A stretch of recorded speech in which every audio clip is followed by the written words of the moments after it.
Hello, everybody. Hope you're all well. I will actually get a voiceover done for that at some point. I'm back, and so's Liam. Hello. We're back. Yay. I'm back from a week away. Liam's back from 2 weeks away. But Tamagotchi died while we were away. Oh, dear. Don't they only last dead. like 9 days anyway? Oh, you mean the actual unit's gone, not just... No, you can see it's got a cross on it. Oh, Just about. I It's remember dead. them having a life cycle of about 9 days. Yeah. I mean, this is a fake one, so it's going to be even less, isn't it? Ah, yes. Derpagotchi. Yep, a Tamagotchi. Yeah. But yes, I was away last week filming with Ackle from Tesseract, and that was a lot of fun, but very draining. And then before that, we had the special guest Scott Elliott, so it's been a little while. How are you doing? Good. I mean, we've spoken many a time in between, but... Yes, but for the purposes of the podcast. For the purposes of the public, yes. Publicly, we have not spoken. Yes. We've not done our usual announcement. Yeah, I'm fine. Remortgage on the house came through today, so I've got far too much money in my bank account, and it's terrifying. Yay, adulting. Yeah, it's like this all needs to go on to another mortgage, but what if I just went to Cuba? Yes. Hello, everybody in chat. Yes. Hello, chat. It's been a slightly different couple of weeks for me. I've just been crazy busy with work. I'm now doing video editing for Glenn Fricker, which is now a public knowledge thing, which is awesome, on top of everything else that I'm doing. And that's been keeping me out of trouble, which is always good. So, yes, there was a video that came out last week from Glenn that was 13 Reasons Pro Tools is better than Reaper. And yes, I came up with the idea and I edited the video. So people are messaging me saying, "Have you seen this?" And I'm like, "Yes." Yes, we're in on it. Yes, very much so. So that was absolutely hilarious. And yes, I may seem a little worse for wear today as well. And that's because if you saw the live stream last night, I decided to get a glass of wine while we had a bit of a reamping party because I had half an album's worth of tracks from Maysetto, which I ran through the lovely amps. And a glass of wine turned into an empty bottle. So, yes, and then I ended up talking to Alex Nasler from Gear Gods until 3 a.m. So I was very tired and sore this morning. Oops. But yeah, much fun was had. We had a nice chat. And so, yes, lots of things are happening now, which is very good. But yes, my head hurt this morning. Yes. Oh, yeah, Harry caught it that the video for Glenn, I used the same music that I used to introduce the podcast every week. That cheesy elevator music, the do do do do do do. Yeah, there was only so Harry caught it and Scott caught it, but yeah, like a little in joke for us. That's funny. So yeah, it's been quite the week, and also 42 Gear Street should be happening again this year, and we've been organising that. So there's not been an official announcement just yet, mostly because Henning's still nailing on the final details with some of the brands and people that come in. And we've had a big group chat where we've been going, oh, what's everyone do about, like, you know, the thing that's been affecting us for the last year and a half? How do we show the airlines, etc., that we're all good, and what methods? Because we're not all coming from the UK. Some people are coming from, like, you know, Scandinavia and east of Europe and America and Canada, and oh god. So yeah, that's taken up quite a bit of our time. I've got some lovely pieces of gear that arrived. I have more 500 series stuff from Herc Electronics. I've got 2 mic preamps of theirs now, which come with LA4 compressors, which are like the LA2A, but without the valve. I've got SSL compressors in here. Well, not actually SSLs, but same design. Some very cool stuff. And is this the one? Nope, that's a different one. There's one. One of these. sent me a lot of stuff, but I have to do a lot of videos to make up for that. This is an analog tape emulator. So this is a whole rack unit that sounds like a tape machine, and he sent me 2 of those to use in stereo. And that's very exciting because... Where are these from again? They're from HRK, Herc Oh, Electronics. right, I was going to say they look like the HRK stuff. Yeah, it's more HRK stuff. He loved the video that we did on his gear. So, yes, he sent me more stuff to make another video. And, yeah, part of the little kind of deal we did is that I'm going to make some simple, short instructional videos for him for his website.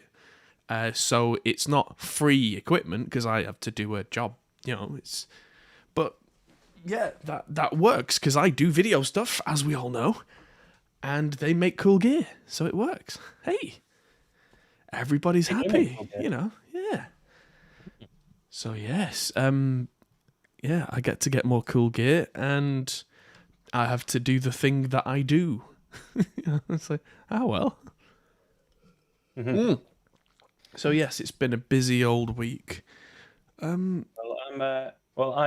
am officially running the production for a celebrity boxing event, which was confirmed this week. So I'm already pulling my hair out with that one because it's ridiculous amount to organize.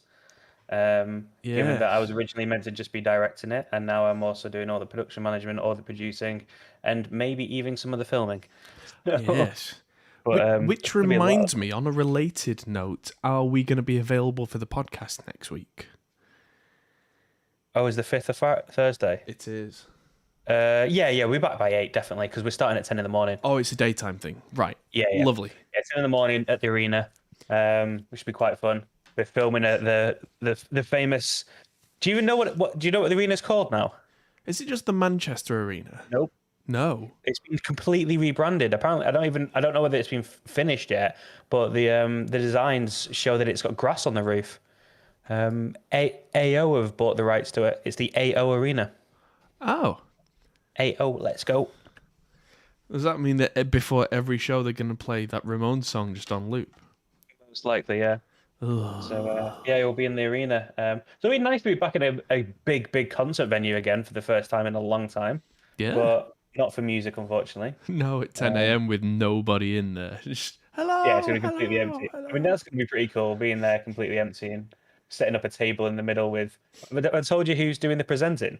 You say Cammy was doing it? Yeah, yeah. Our international audience won't know, but for anyone that's UK-based, Chris Kamara is going to be on a shoot with us next week, which I'm really looking forward to because the guy's a legend. Yeah, one of my favourite football commentators. They scored. What happened? I don't know, Jeff. I know that famous clip where he literally just wasn't paying attention when someone got sent off, and he was like, "He's been sent off." He's like, "Has he? I didn't see that. I was too busy trying to figure out what I was going to say to you." It's brilliant. Yeah. So busy times. Lots going on. Absolutely. So yeah, keeping us very busy, and very busy is how I like to be. So that's good. Hungover is not how I like to be, but that problem will sort itself and was entirely my fault. So, Poo Ninja's just asked, hello Poo Ninja, what's that console in the thumbnail? Which brings us neatly onto the news. News. Right, so article number 1. In the more global, not music-based news of the last couple of weeks, there has been some really bad flooding in Germany. Yeah, it's terrible. It's like flash flooding as well, wasn't it? Yeah, nasty. My first thought was I was asking around to make sure Henning was okay and his family and all that, and it turns out it wasn't in that area of Germany, which is... I wouldn't say that's good because it's still... I'm glad Henning's okay, but it was obviously somewhere and affected a lot of people. Yeah. And it turns out that it does affect a company we know. Brainworx, which is Dirk Ulrich's company. Dirk Ulrich.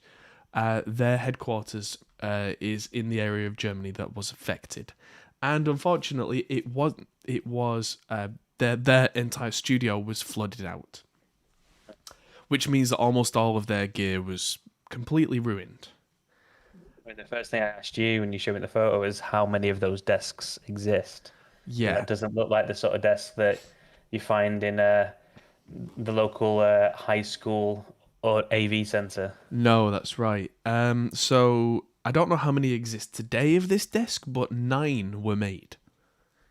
So Wow. yeah, Oh, so 9 were made originally. yeah. So there may still be 9, but the chances are there aren't. That's Are there the 8 now? Is maybe. it So survive? it's a Neve VXS 72 console. Yeah. So what they had to do with the console is they stripped out all the irretrievable parts, and they sold it. They sold the desk. So I don't know what whoever bought it paid for it, because it was obviously in a very bad condition. But the idea was to get the desk out and dry and somewhere else as soon as possible. So they did manage to do that, but that means that there's no longer a desk they own. I don't know how badly damaged the parts were, but someone's going to be able to fix it, I'm sure, but probably at great cost, and it's going to take them a lot of time, and it obviously no longer belongs to Brainworx. But yeah, so this... oh god, yeah. Yeah, you can see everything's just... The horrible thing was, like, people actually lost their lives during this as well. It was like, wasn't just like slowly the water just was rising. Like, some of the footage was just terrible. Well, yeah, it's always horrible when stuff like this happens.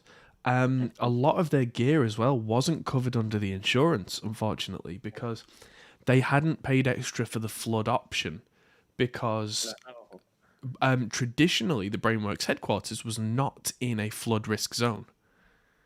Right. That's the thing. It's like where they are was nowhere near any well-known, floodplains or rivers or anything like that.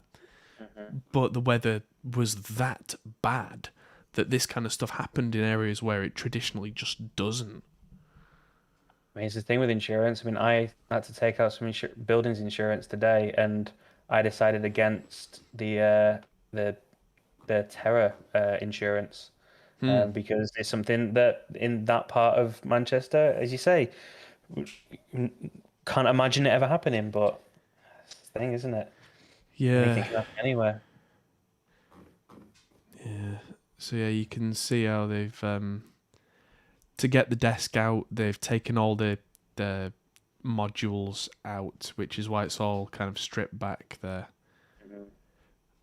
And yeah, so they've got it all in a van as soon as possible and just got it gone and away from the area. But I wouldn't mind betting that after this happened, Dirk put a call into a gear broker, said, like, I've got a new VXS for sale, and within a minute it was already sold. Yeah. So apparently some of their gear survived, but not nearly enough to, make it a zero loss. Apparently the building is just screwed. So they are taking this as an opportunity to build Brainworx 2.0 headquarters. Oh, right. Which, I mean, what else can you do? Oh, yeah. Yeah. Brainworx and Plugin Alliance are big companies.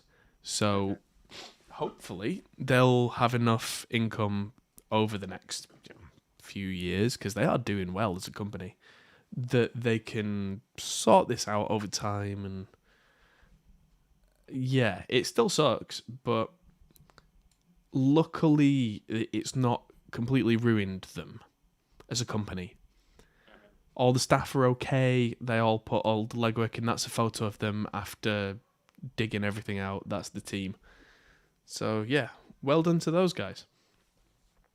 If you're looking for a plugin deal and would like to support them, I don't know if it's today only, but there is a thing where the Neve, the Brainworx Console N plugin, which I use sometimes, is usually about £300. And today only, you can buy it for $30, 30, using this coupon that's at the bottom here. BX-N-29.99. So if you want to get that cheap and help them out so that they can have a bit more funds to get out of this mess, then there you go. That'll benefit you and benefit them. Check that out. Sounds good.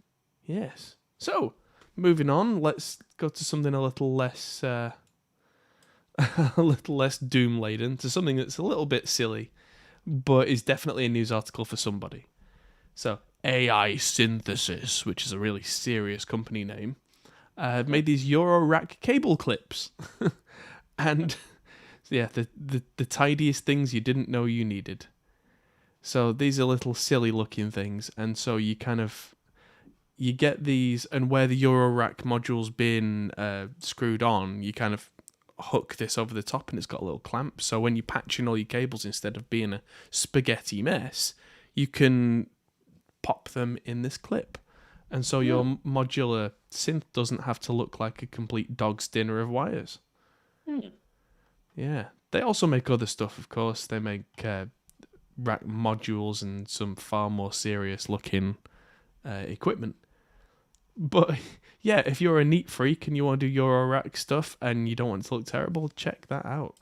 10-pack is $10, which sounds like a little much for a few pieces of plastic, but if it's what you need, it's not that much money. It does sound like quite a lot. I've got some similar things that I've got 3M sticky back plastic on the back of it and do the same job. Maybe. Pack of 50 of them. These are for a certain person, though. You know, like these have been 3D printed for that guy who just needs that thing. Yeah. And so, yeah. Now there's an answer for you. So, yeah, get your neat freak stuff from AI Synthesis. Serious name. So, moving on. Acoustica Audio, who do all the really scary high CPU plugins and stuff, have now released their Black, a gain staging suite with rare preamp emulations. Tell me more. A gain staging suite. So it turns things down? So yeah, Acoustica Audio are really good at doing preamps because their modeling is like real-time, super complicated modeling. They've been doing that for years, but like way back in the day, they were the only guys doing it because you'd have like 5 channels of preamps on your computer and your CPU would be just melting. But yeah, it focuses on gain staging, and as the gain increases, more harmonic distortion. So there's a standard version and the Guru version. So the basic version is free and offers a single emulation. That's cool. Which can be expanded with 2 paid extensions, Volume A and Volume B, with additional preamp emulations, and then I'm guessing the Guru version is like the everything? Yeah. So there's €69 for each. I'll see if I can find some sound clips and see if it's worth getting, but it seems like a fairly sound idea for someone like me who likes to really vary the amount of preamp saturation per channel. It's something that I really enjoy, is that like certain vocals, as an example, really benefit from a bit of that kind of tube drive kind of thing. Not full on distortion, but the right amount at the right time. Yeah, and some don't. Some need dramatically less, because otherwise they just sound like a fuzzy mess, because the actual song or piece or genre is highly, based on what sounds you need to make it work. That was really interesting. I just had one of those moments, decided I really want to listen to Chester Bennington sing again the other night, and I was going through YouTube and I was looking for some like acoustic stuff where it was just his voice. That was why. It was because I was listening to some Machine Gun Kelly do a cover of one of his songs, and it was really good, but it made me just think, man, Chester's voice was amazing. And someone had put, I can't remember which song it was now, but one of the songs with just the vocal track in. I thought it was fascinating how it's a song that sounds really clean, one of theirs. But on just the vocal track, there's quite a lot of like tube drive on his voice. They've used a lot with him. Yeah. And then it really sits well in the mix when everything else is there. It doesn't sound distorted. Yeah, well, that's the thing about the right amount of saturation in a heavily dense mix. It doesn't come across as saturation. It just makes things kind of fit like a jigsaw puzzle. Yeah, because there's a lot of dynamic range kind of going on in a Linkin Park song. So I guess if it's a super clean vocal, it might stand out as a bit sharp or something. Yeah, it would either kind of get lost volume wise, or if you turn it up, it would probably like sit on top of the mix. Which for Linkin Park, especially the early stuff, it was very much a cohesive sound, and that's part of how you do that. You're almost like feathering it if you as in Photoshop, like feathering the edges. It's very much like that, yeah. Where it's like bumping the contrast on things. Where if you looked at a certain element on its own without the context, you'd look at it and you go, "Oh, it's horrible." But if you didn't have that processing in the context, then on a picture it would look grey and washed out and boring compared to everything else, and you just go, "It doesn't fit, and it's not right." It's very similar. Yeah, it's a really good comparison.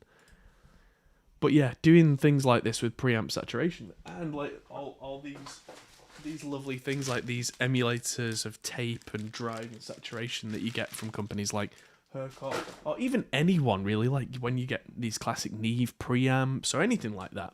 The whole purpose of not just using the most clean, boring kind of thing you can get hold of is exactly that, to paint this subtle picture it's a game of 1%, as Ackle from Tesseract said. He had some like really crazy stuff going on some of his mix, but you look at it and the first thing he says was, "When I started the mix, it didn't look like this, but by the end it did, because it's a game of 1%. I found that really fascinating. That just a little bit of this, a little bit of that, a little bit less of this, a little bit less of that, and before you know it, you've gone from something where you can't hear anything that's going on. It sounds a bit dull and boring to the perfect picture." Yes. So, Oh yeah, I've got a new background as well. Ooh. Ooh. So you do. We just moved one of those IKEA things into my office that isn't being used, and just bought some of the glass insets so I can put my my pops in. You can put all your gamer tat in there.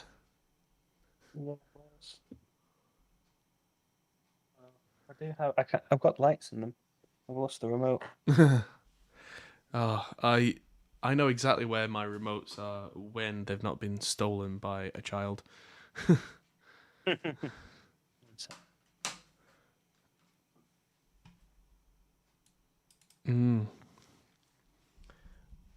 Anyway, while he's doing that, yeah.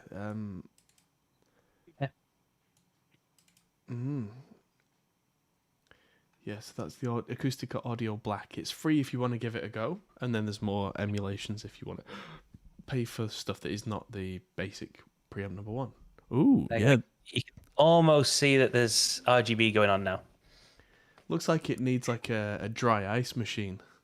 Well, there'll be another row of them on the second row with stuff in as well, all lit up. So that should be pretty cool. Very nice. So, let's move on to this topic. So Waves just released the CLANX, which is a variation on their NX headphone tracking software that they've been touting, but now it sounds like Chris Lord-Alge's mix room. So yeah, that's a thing you can do now, and apparently now the Waves NX, if you put a webcam on top of the computer, it can do head tracking using the webcam. All right. Yeah, that's a bit weird. So yeah, if you look to the side, the speakers kind of stay where they are in terms of your position. That is interesting. I don't know if I'd like that, but yeah, I've tried the other Waves NX stuff before, and I've had the complaints of not only does it not quite sit right with me, but like I don't want head tracking, because I want, no matter where I'm looking, for it to be perfect. That's the one thing in the real world. If I could do that, that would be amazing. If the monitors kind of moved where I moved, because the number one annoyance I have in the studio with mixing is that you have to sit in the perfect space, and anytime you move, your judgment is impaired until you get back to that space. Yeah. So why would I want to change that? So yeah, if I had like a virtual environment where everything was perfect, I could lean over to the outboard gear and everything would still be right. So my judgment would be correct, that would be perfect. That's absolutely what I would like to do. But yeah, so it's on an intro price anyway. If you want to try it, of $50. Oh, and $30 if you put the Create40 coupon in. So yeah, if you want to give it a go and you got $30 to spare, it can't hurt. What was that code for? Create40. Yeah, it gives you 40% off. So it's $30 with that coupon. So while you're there, give Create50 a go. You never know. Yeah, you never know. See what happens. Create60. People have been asking, is it as good as, or is it even comparable to, like the Slate VSX system? And it's a completely different thing. Completely different, because this is relying on your headphones, and you're hoping that whatever headphones you have are even close to what it can convert into that room. Whereas the Slate VSX is an entire end-to-end turnkey system. So, yeah. Danny says, wouldn't the Slate VSX and wearing headphones while adjusting hardware solve that problem? Yes, it would. Well, that's exactly my point, is that the Slate VSX doesn't head track or move anything. So, yes. That is one really good situation where the VSX stuff, I think, would be really good in the studio, even when you have monitors. Turn the monitors off, get used to it, then move over to your racks and twiddle what you got to twiddle without being outside of the sweet spot. Yeah, that makes sense. Yeah, there's people in chat saying that there's a lot of people died and a lot of damage being caused. Gunther says we live next to Germany, where we flooded as well. Was it on the Germany-Austria border? That sounds like what I heard, but I don't really know enough to say for certain. Yeah. So, yeah, there's a couple of other news articles of some very sad news this week. Firstly, Slipknot's Joey Jordison passed away. Oh, did you not know about it? Yeah. Yeah. Oh, no. Died in his sleep, age 46. Oh, wow. Yeah, one of the defining musicians of the genre that I grew up with, for sure. Yeah. Whether you call it nu metal or whatever you want to call it. Yeah, he was an inspiration for most of the metal drummers that I know now. Yeah. He came around and completely changed everything, because before Joey came along with Slipknot, it was either, 80s rock drummers or grunge drummers, which is fairly simple stuff, or it was some really kind of weird edge case blast drummers who were just, which was a thing, but it wasn't a mainstream thing. And then he came in with Slipknot and did this crazy stuff, but it was so widely accepted that it pushed metal music forward. But yeah. Cause of death has not yet been confirmed, but apparently he passed away in his sleep. Oh, that's really sad. Yeah, real shame. Yeah, so, yeah. R.I.P. Joey Jordison. And just to top that off, Dusty Hill from ZZ Top just passed away age 72. Oh. I saw a thing on Reddit about whether it's true or not, but it seemed like it was. Apparently after their first tour, they got so stressed out and blown out over it that they decided to go home and take a rest from touring and making music. And that rest turned into a 2-year hiatus, at which point they got back together and they both grown really long beards completely independently. And then it became a thing because of that. Amazing. That's ridiculous. I haven't had that verified anyway, but I think if he's passed away, then I think that's quite a nice story to just let be a thing. Well, he come on, I've lost my train of thought. Never mind. Yeah, there've been pictures recently of ZZ Top when they were quite young, and they looked very different at that point. And then at some point, they did just look like this, almost overnight, and they just stuck with that. But yeah, I mean, the guys in ZZ Top, are not young, or in this case, not young men.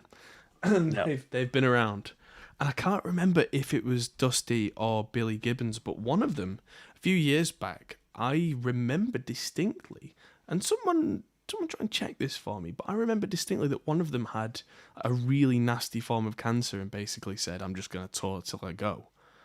But I'm not seeing any mention of it in any of the articles, so I don't know if that was, I'm making it up, or whether that was somebody else, whether that wasn't Dusty Hill. Apparently had an issue with his hip and had to drop off the tour very recently. And so now it's suspected that that's related to him no longer being with us. It's a shame.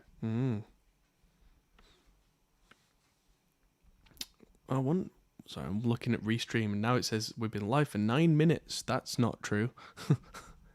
Weird. Thanks for that. But yeah, let's move on to some techie stuff because everybody loves a bit of nerd. SynchroArt's Revoice Pro, now 4.3, is out with Smarter Line, and you can get 50% off. I've been looking at maybe getting this because it's...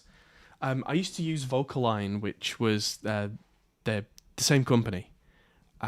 Vocaline is the one where, say you've got 5 backing singers and they're all slightly out with each other, it just kind of snaps it all in so that each syllable is perfectly clear.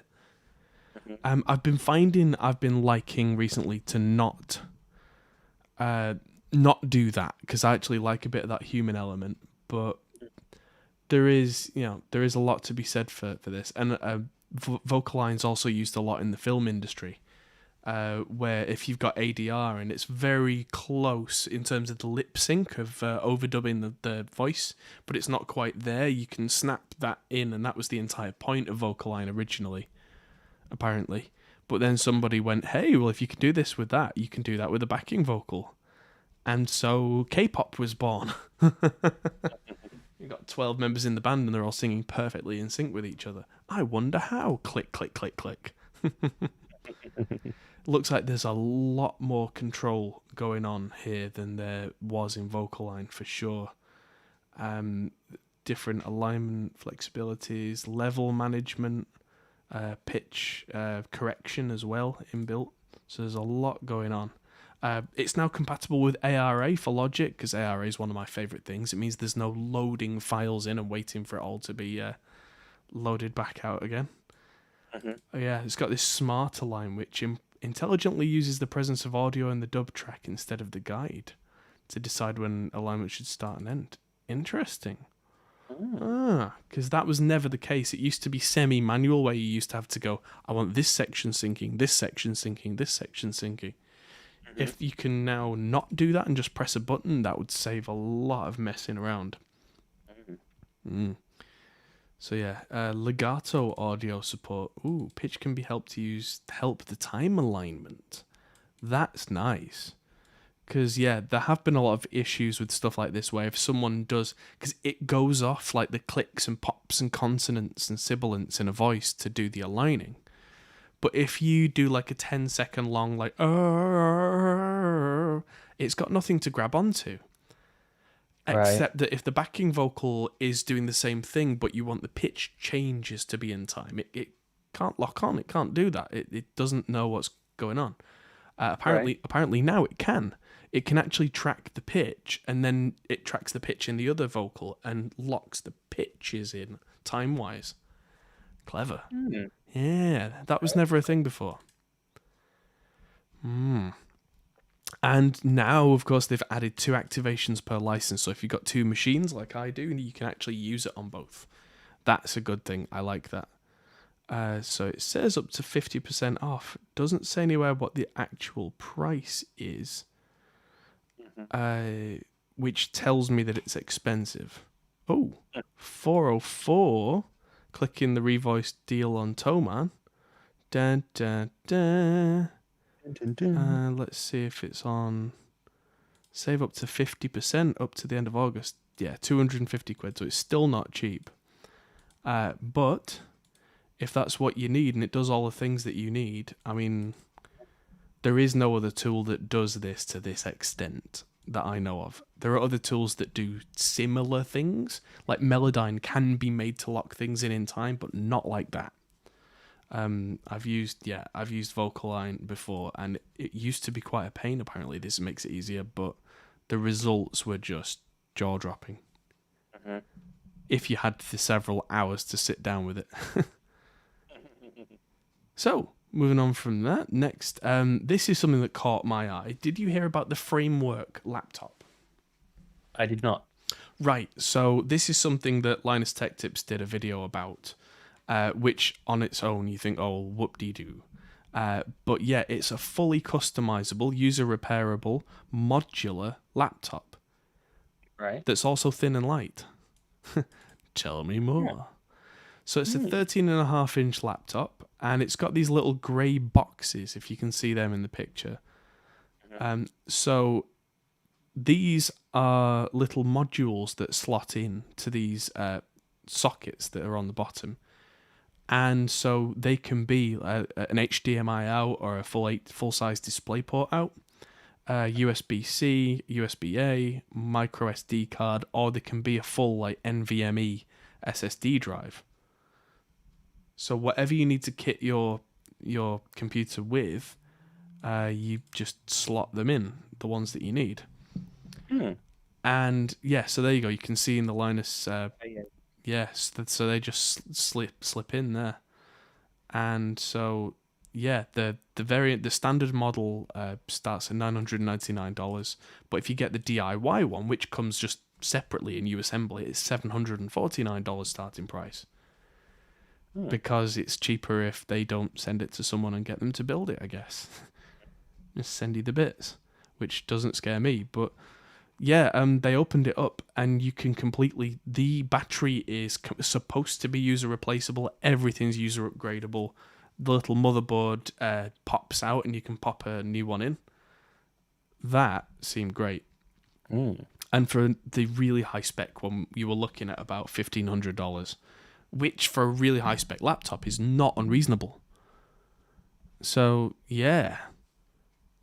Not bad at all. Depending on the functionality that you want. Yes. Functionality. Affordable. Yes, indeed. I mean, if I was looking for a new laptop, this is the kind of thing that honestly I think I would be looking for. Modularity is really cool. Right now, I don't need a new laptop. I do most of my work on a big desktop beast, and I have a laptop that is powerful enough that I'm not going to be spending money on that, because that is more than what I need. But if they make a Framework 2.0 a year or two down the line, and at that point I'm looking at getting a new laptop, I'll be keeping these guys in mind. So yeah, any company that comes... Oh yeah, that's the other thing, is the designers all are from Lenovo, Apple, and HTC. So they all left because they were annoyed with the design principles and just went and made this, which is better. I thought that was really amusing. It's a pretty cool little thing. There we go. Yeah, so everything is completely modular inside. And everything's got QR codes on it. So if anything breaks, you can get a part number straight away. That's cool. Yeah. Everything is completely replaceable. That was something I found really impressive. And it actually says on things like on the battery, it says underneath battery, the battery is replaceable. So yeah, they've really taken to heart this whole soldered this and glued down that and just gone, nope, we're not doing that. So yeah, good on them. Well done. Now, moving on. New plugin from the crazy dudes at Kush. So this is the Bliss, probably supposed to be pronounced Bliss, plugin from Kush, which is it's a 4-band passive EQ type with saturation in. And yeah, apparently it's a sound goodizer that's supposed to be used in mastering. It's a mastering EQ, but it's a bit like a blunt instrument as far as mastering EQs go. Right. So yeah, it's doing the Pultec type thing, but not quite. I mean, I've come to realise that if I need EQ on the master bus, I should go back and fix the problems rather than try and fix it on the master bus. But if you want something that does just subtle stuff but crunches up a little bit, makes your mix sound a bit fatter, this might be the thing for you. And it's currently $99 or if you spend money on the Kush Complete subscription $10 a month thingy bundle, it's included in that. So, some of the guys in the chat are like, oh my god, a laptop where you're not hunting for little screws. Oh, did I mention if you do repair laptops, every single screw in this uses the same head? So, BandLab has got 10.0 update. The free online DAW BandLab, which is kind of cool, now gets a sampler and a mastering update. So, yeah, the sampler, so you can put really silly sounds in and go on the sampler. Controllable from your phone, of course, because BandLab does some really clever stuff. If I remember rightly, there's a desktop and a mobile version of BandLab.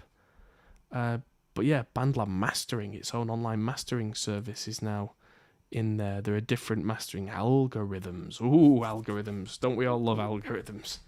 Oh, I love a good algorithm. Who needs to actually know mastering when you can just put it in the algorithm?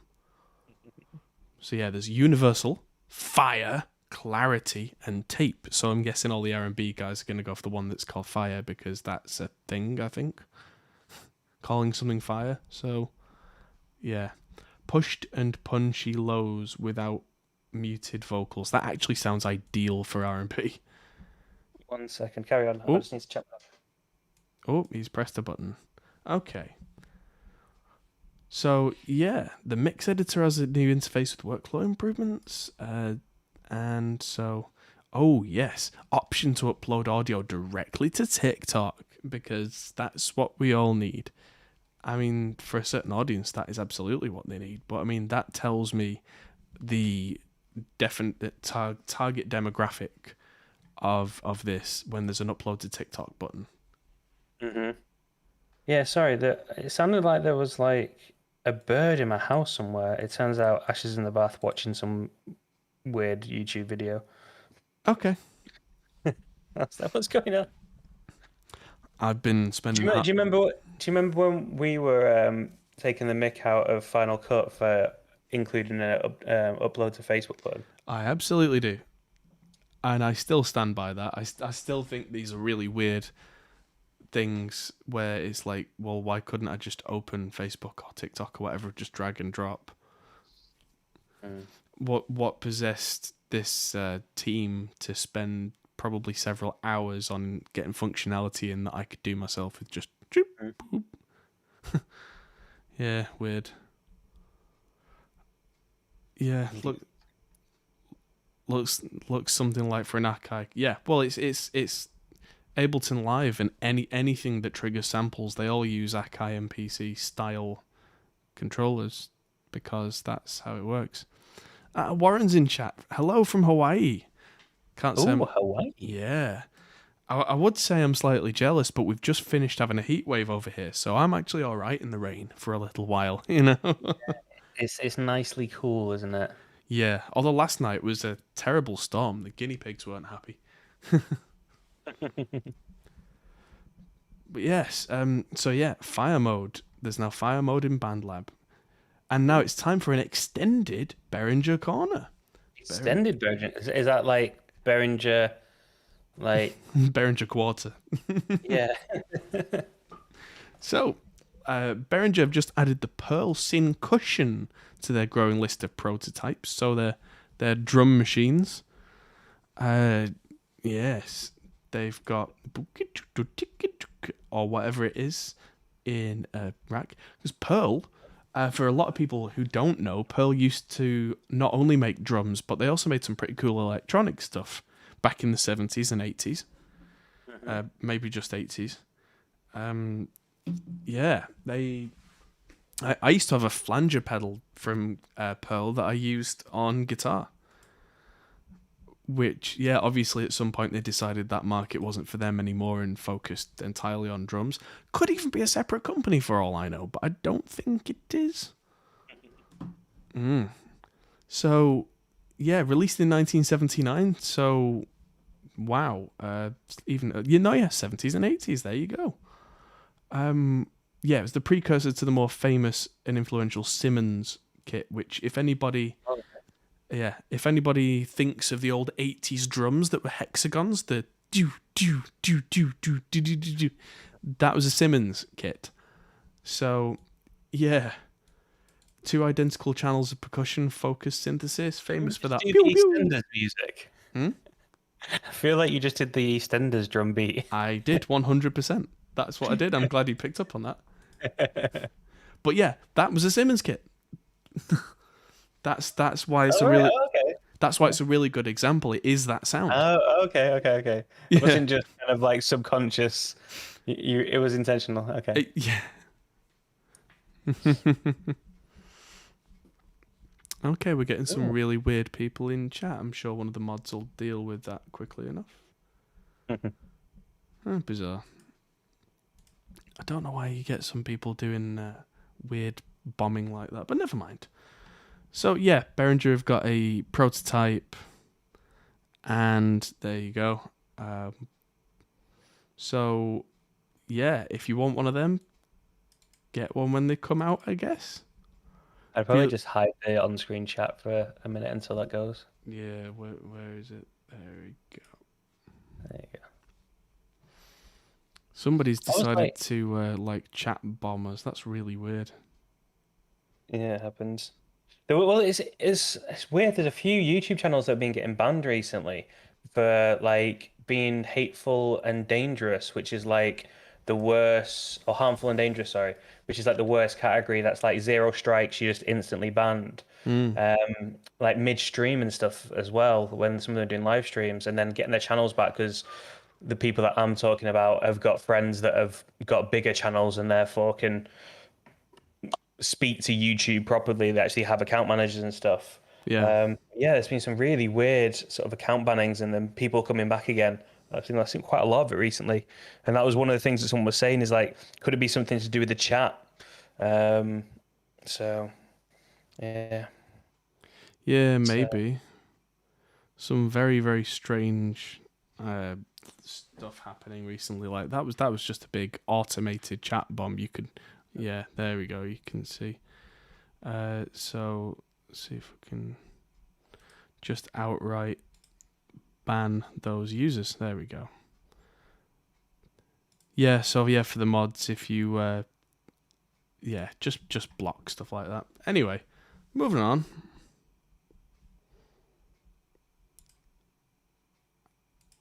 It's several users with the same name. Weird.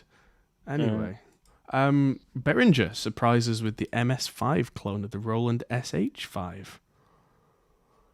I would love to like get all of these Behringer synths together and like see what could be made out of them all, because it seems like you'd fill a whole room with the Behringer like new kind of revival synths that they've got, wouldn't you?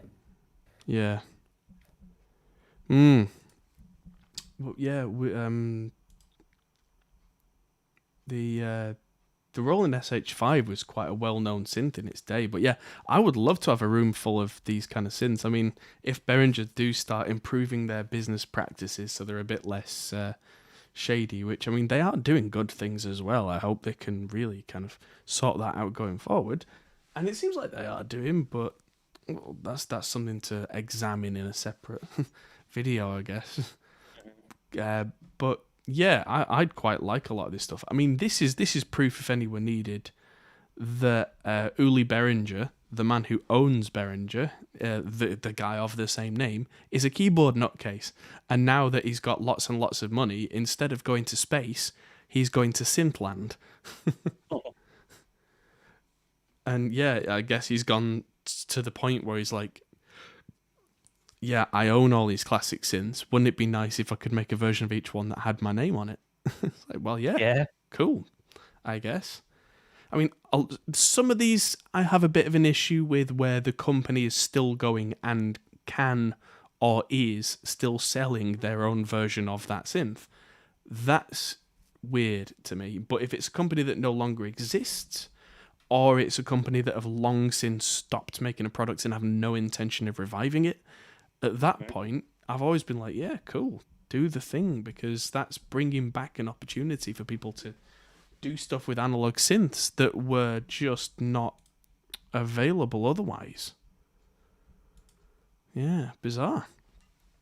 But yeah, the Roland SH5 makes some great sounds. And so yeah, I would quite like to get my hands on something like that. Now, last one is from this. This was sent in to us by one of our patrons through the Discord.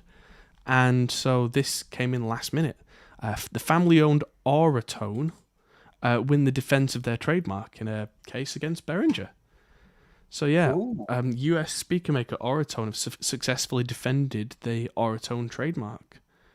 I know that Behringer have been making their speakers that they've called the Beritones, and yeah, Behringer, Music Tribe in 2018 started selling its own Auratone branded products after registering the Auratone trademark in 2014. So yeah, Auratone failed to renew the trademark in 2004. But yeah, there was quite a dip in Auratone product sales of any kind, because Jack Wilson, the original Auratone dude, was no longer with us. But yeah, the family have carried on the business, and so yeah, they've had to go through a legal process to stop Behringer from using the Auratone brand. This is something that I've seen quite a bit recently, is that in America at least, if you don't exercise and renew trademarks on a regular basis, then somebody else can just sweep in and grab it. Yeah, there was an issue with Commodore that I saw a video about recently, where someone had started making Commodore branded phones by getting the license which hadn't been renewed. Because that's the kind of license where that's bounced between companies for the past 40 years and it's all a little bit murky. And some Italians swept in and registered Commodore as a business and took the assets and never went anywhere, because then whoever does own it suddenly came down legally like a ton of bricks. So, yeah, it's interesting how I would imagine something just went ding. That's going to drive me mad. So many things happening. It's fine. It's Facebook. That's what it is. Go away, Facebook. I don't need you. If a trademark isn't being actively kept, then it is completely legal and above board for another company to sweep in and just take that trademark. Yeah. So, as kind of morally grey as this is, up to this point, it seems like Behringer hadn't done much wrong, even though it is morally grey. But it's not good for the look, and it's not good for business when they do start putting stuff under the Auratone name, despite the fact that the family who own all the estate and the assets are filing for please stop this. Yeah. So, yeah, I don't know. Even if Music Tribe had successfully claimed the trademark was abandoned, then Music Tribe would get the trademark. Because it's been in arbitration all this time, which is why the Auratone clones that I've seen from Behringer all had the Beritone name on rather than the Auratone name. Right. Yeah, so the arbitrator decided that Music Tribe can use Beritone because that's close enough to Behringer, whereas the Auratone, at least in the US, belongs to Auratone LLC. So yeah, yay for Auratone, boo Behringer, but everyone's going to keep making content anyway. So there you go. It's fine. And that was Behringer Corner, and that was the news. So, next thing to talk about is probably the giveaway, because the giveaway is coming to a close on Saturday. Ooh. So if anybody hasn't signed up for our giveaway yet, then please do. I will put a link in the chat if somebody could please do that. But we're giving away lots and lots of stuff from Zilla and Victory, and one of these from Shore, and these Fishman Fluence Modern Humbuckers from the video that just went out, and SEX X1A, which is very cool, and a board from Marcus Deluxe. Talking of boards from Marcus Deluxe, here's a crazy little contraption what I made. I'm just going to move this around. So this this pedal board is going to be coming to 42 Gear Street with me. Not the Death Saw, that's just a placeholder. But this is my bass rig for 42 Gear Street 2, because we're doing it right this time. There's a lot of companies that are going to bring some very nice basses for me to play. And others, of course, as well, but I'm the bass player there, so I'll be probably the one doing the specific videos on those things. And so I'm taking this with me so that no matter where I am, I'll have an opportunity to make decent sound. So I've got the Tech 21 Geddy Lee YYZ preamp. At the end here, I've got the 2 Notes Cab M, and when I flip it round, because this is the Marcus Deluxe vert board, but this is the long version.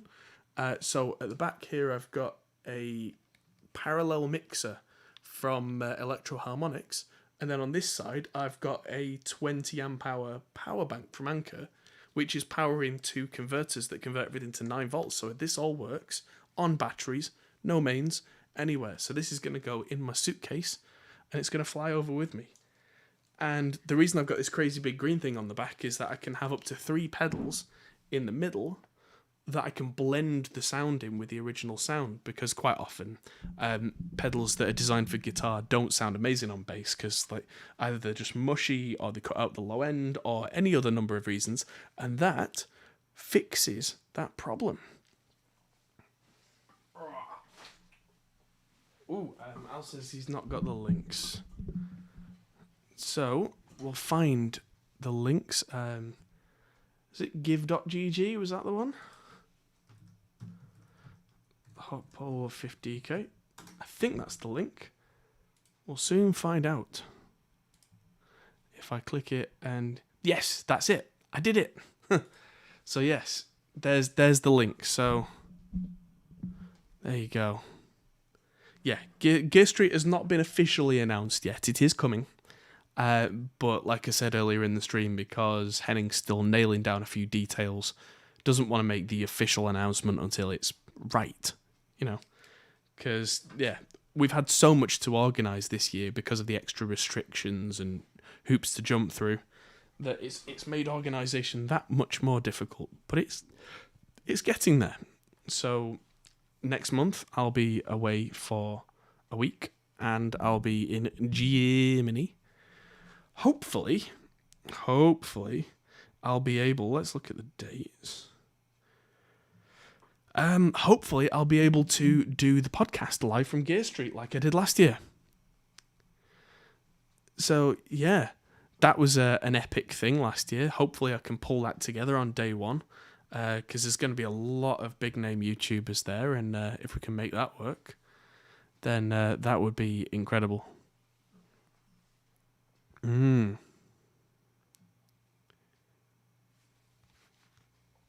Still there? Sorry, I muted myself. God knows how long I've been muted for. I thought I was just on a monologue, but No. I'm just been replying to no one. Oh well. Yes. Yeah, no, it'll be good. Yeah, had a few more people join us on Patreon of the last few weeks as well, which thank you very much, everybody. It really helps. For the giveaway on Saturday, I will be doing an extra giveaway bonus prize to one of our patrons, which, yeah, thanks from me to you. So, yes, that will be an extra prize. So, yeah, if you want to sign up for the Patreon, that helps us to do all this kind of crazy stuff. It may be from the giveaway, because one of the things was to have a look at the Patreon page. There's no requirement to actually support us on Patreon, but it was just hey, have a look. Do you know this exists? Yes, very So much so. Yeah, sorry, I should make that perfectly clear. We're very grateful for the help, but I'm not saying sign up to Patreon. You could win a thing. It's like those two are separate statements. Yeah, no, but it's very cool. It obviously means that some people have looked at it and gone, you know what? I can afford to help buy him a beer. Yeah, which is very much appreciated. That beer does not get made though. It is all spent in the studio. I think I remember one of the first things that you did when you came up with the Patreon, you came up with the different tiers. You're like, "Oh, just buy us a beer," and I'm like, "We're not spending this on beer money. This is going on trying to keep the studio going." Yeah, it's a turn of phrase, you know. I know it's something that quite a lot of people do, isn't it? But like you say, buy me a coffee and stuff. It's like we're not buying you a coffee. You're giving you a coffee amount of money, and you're putting it into your graft for your channel. Yeah, and then I'm being cheap and brewing my own coffee. So yes, any questions in chat apart from those weird bots that we had earlier? Anybody got anything that you want us to ask? I had a question from a guy who I know just before the stream, actually, which is worth talking about, which was, his question was, I'm getting these guitar tones and they're really scratchy. What can I do to fix it? And this was virtual amps. And the first thing I said was, take all your EQ off, stop trying too hard with that, and make sure you pick the right microphones in the right positions and just play with that for as long as you need to. Get a feel for what gives you the low-end chunk, what gives you the top-end fizz. Find ones that work for you, probably one of each, and blend the two until it's almost there. And then, when it's almost there, then look at EQ. Because if you're getting something you're not happy with and you're trying to EQ it till it's right, you'll probably never be happy with it. So yeah, that's an answer for a question I had just before the stream. If anyone has anything they want to ask now, then yeah, now's a good time. Before I curl up in a corner and cry a little bit. Calidis says, any other German companies affected by the floods? I don't know. I've not heard anything else in the audio industry. Because, yeah, it was only a few weeks ago that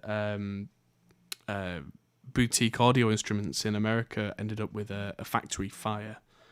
And now we've had Brainworx having the flooding. But no, I've not heard of anyone else that's been affected that is in this industry, at least. I'm quite sure there will have been other companies affected, but not ones that are necessarily in what we do, so the news articles wouldn't reach us as you know, English speakers who aren't in that, whatever that industry is. So yeah, don't know. Anybody got any kind of mix questions? Because didn't really do much mixing last night on stream. Yeah, so I got back from the Tesseract thing, last thing, on the weekend, and then I was absolutely shattered. So didn't get the stream set up for Monday, but I did get it done last night, and we got all the reamping done for the whole Maysetto album. But that was, at that point, once we had that all set up, just press go and kind of wait. So that's why the whine happened. Marty says some studios and music stores were ruined. They'll not get up anytime soon. Well, that sucks.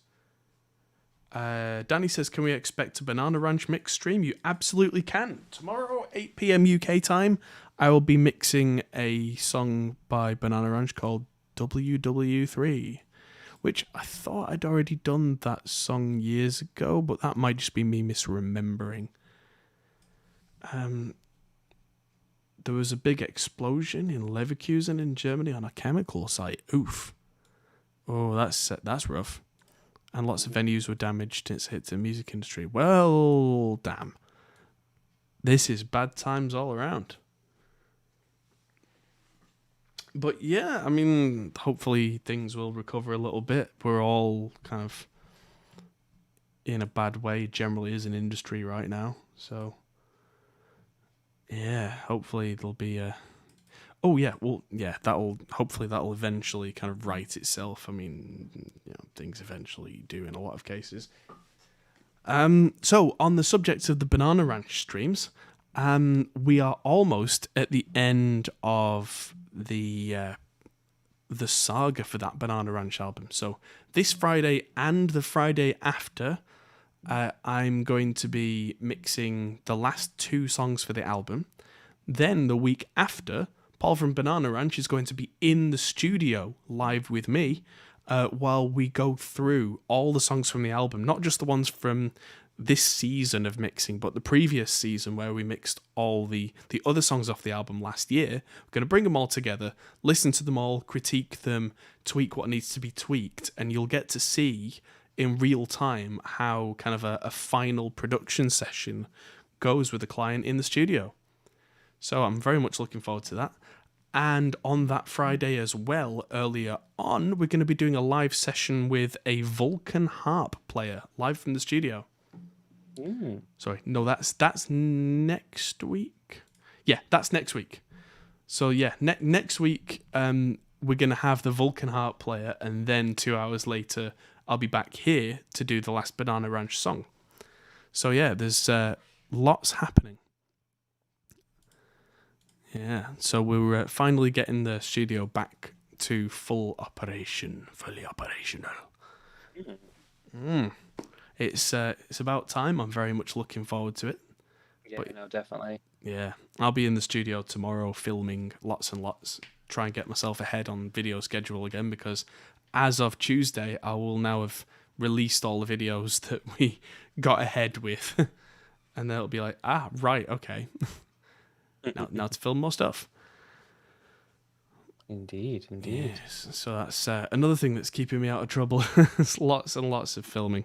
Partly for that Herc stuff over there. Partly for I've got a wireless Sennheiser mic that I want to compare to the non-wireless version, and then talk about range and all that kind of good stuff. I want to get a couple of singer-songwriters in to demo some equipment for me as well, but that's taking... relying on other people is always a difficult thing. But yeah, there's lots to come. And yeah, getting the live stream, like Marty says, getting the live stream sessions up will be quite exciting to see happen. Yeah, I'm very excited to get live stuff happening again from the studio. So, we've been... now we've got all the cameras and everything, and we can do it in a really cool way. Very much so. That's what I'm looking forward to. So it's probably not going to be long until we get all that going. 8-hour live streams. Yes. Yeah, and because it's a full studio session, that won't even be that weird. That's the thing. You just have to put some signs on the walls, being like, "Remember, you are live." Yeah. Minimal swearing, no pulling your pants down. But it's accidentally to end up calling someone up and just reading out your credit card number over the phone. Yeah.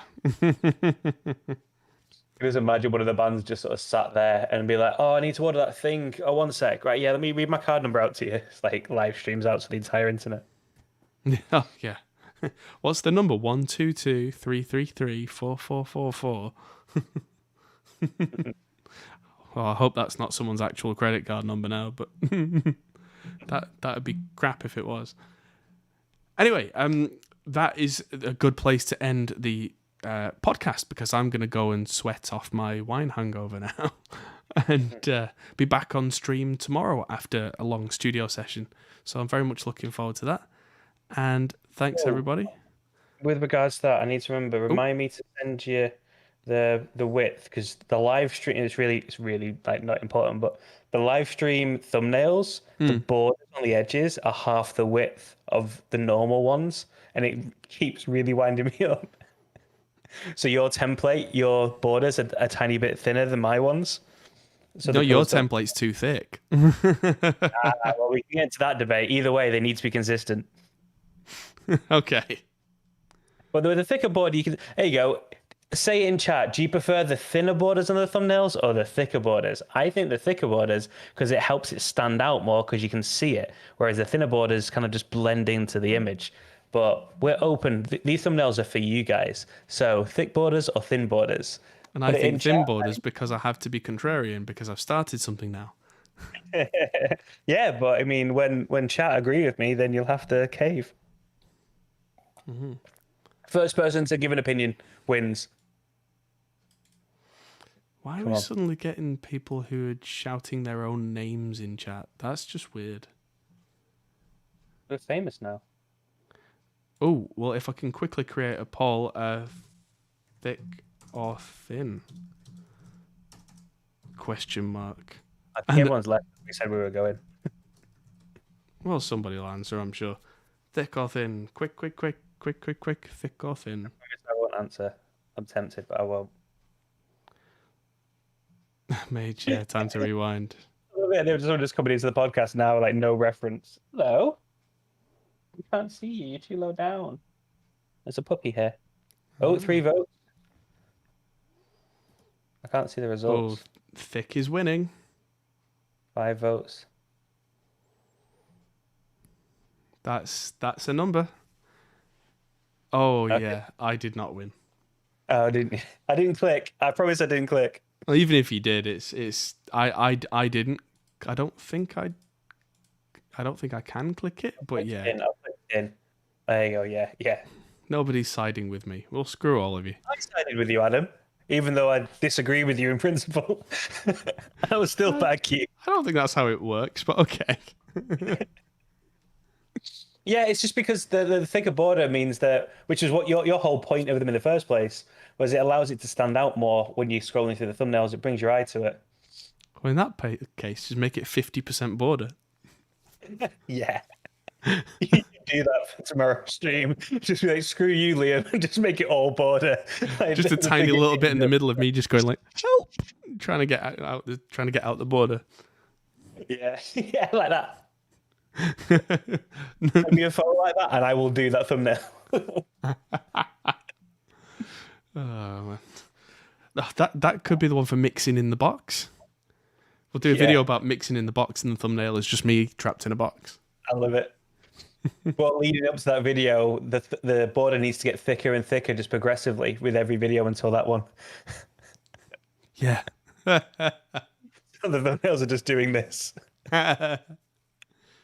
Right, I think it's time to go on that point. Yes, but the next live stream series we do, that can be a thing.